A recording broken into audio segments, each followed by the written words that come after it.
안녕하십니까. 6월 15일 오전 김경국TV 시작하겠습니다. 이재명이 그야말로 진퇴양난의 상황에 빠져들었습니다. 대통령만 되면 다 끝날 줄 알았는데 워낙 원죄가 크고 많다 보니 그 굴레에서 벗어나지 못하고 있는 것입니다. 이재명이 지금 직면한 문제들은 인사문제와 이화영의 협박입니다. 이재명의 양발목을 잡고 있는 이 문제들 역시 본인의 사법 리스크에서 출발하는 것들입니다. 우선 인사문제입니다.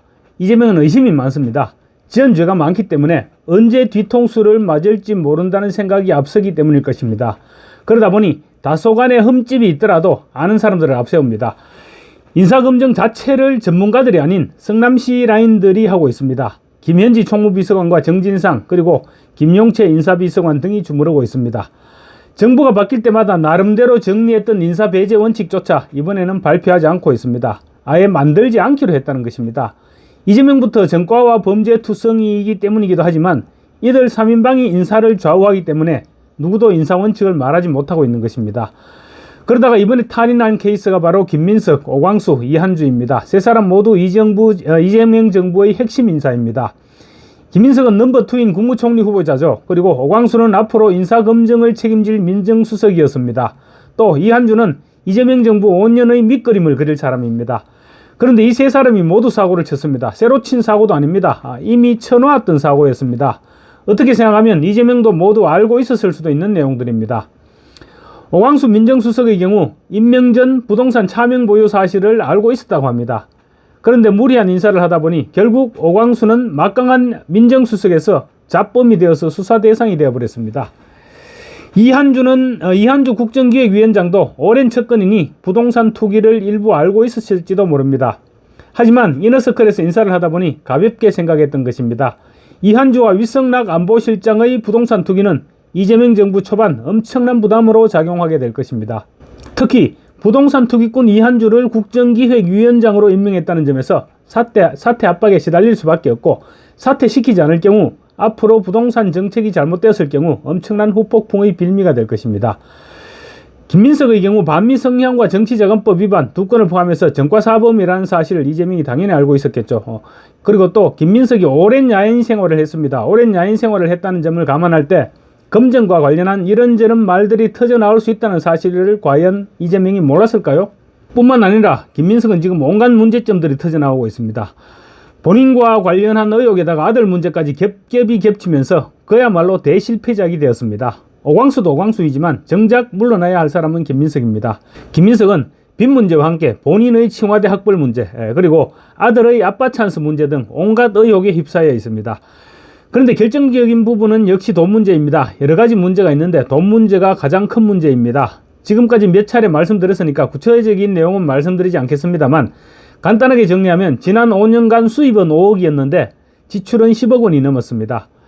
오늘 김민석이 국민들이 깔끔하게 이해할 수 있도록 해명하겠다 이렇게 말했는데 아마도 해명이 불가능할 것입니다. 그럴 해명될 수준이었으면 인사청문 자료를 통해서 이미 해명했을 것입니다.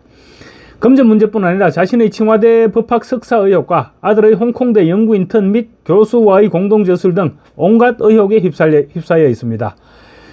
이재명에게 김민석과 이한주는 시급하게 해결해야 될 문제들입니다. 이재명 정부 5년, 나아가 대한민국의 미래를 설계하는 국정기획원장을 맡은 이한주의 부동산 투기는 누가 봐도 심각할 정도입니다.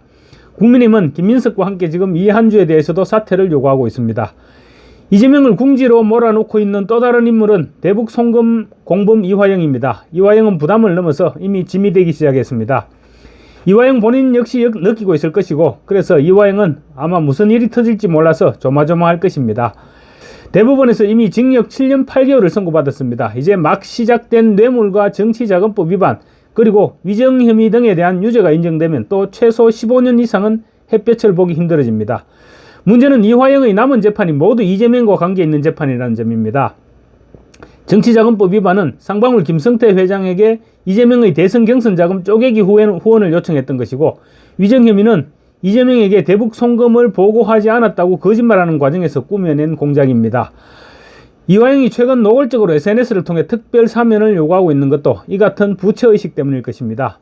이재명이 특별 사면을 시켜주지 않으면 이화영이 어떻게 나올지 아마 이화영 본인도 지금 장담할 수 없을 것입니다.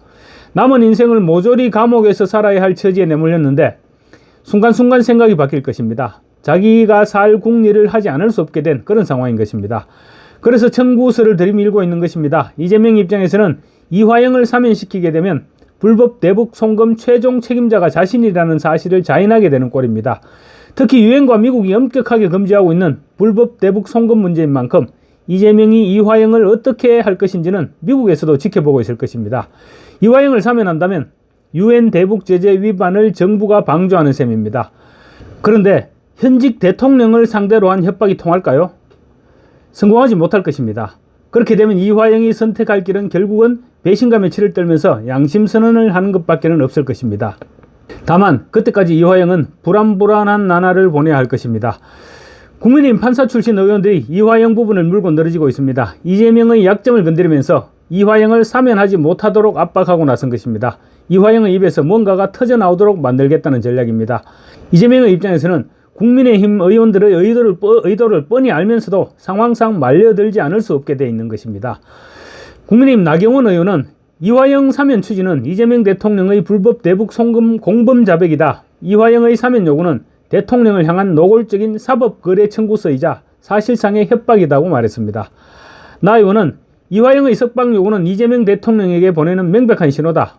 말하자면 당신을 위해 저지른 일인데 나를 어찌 외면하는가? 사면하지 않으면 모든 것을 밝히겠다는 식의 협박이라는 것입니다.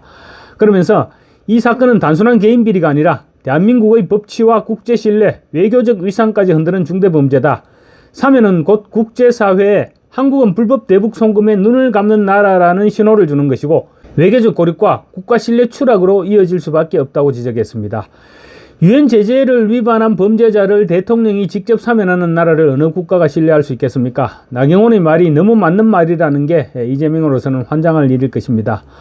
대통령의 사면은 국민 통합과 정의 실현을 위한 마지막 수단이지 범죄 공범을 감추기 위한 방패가 아니라는 나경원의 말도 국민들이 200% 공감할 수 있는 부분입니다. 같은 판사 출신인 김기현 의원도 조만간 전국 교도소에 100기가 개양되고 전국에 범죄자가 없는 태평천하가 올 것이라고 꼬집었습니다. 조국 사면론에 이어서 이화영까지 공개적으로 사면 복권을 요구하고 나선 것을 조롱한 것입니다. 김 의원은 이화영이 사면을 촉구하는 온라인 서명운동 주소까지 공유했다고 하는데 겉으로 보기에야 망둥이가 뛰니 꼴뚜기도 뛰는 격으로 분별 없이 덩달아 날뛰는 것으로 보이기도 하지만 이재명 대통령에 대한 서슬퍼런 공개 협박이라고 진단했습니다. 이화영이 재헌절까지 한 달 안에 자신을 즉각 사면하지 않으면 모든 진실을 불어버리겠다는 취지의 협박으로 보인다는 것입니다. 아마도 국민 대다수가 같은 생각이 아닐까 싶습니다. 약점투성이인 이재명이 대통령이 되다 보니 조국과 이화영에게 하는 것을 봐서 아마 곳곳에서 청구서가 날아들 것입니다.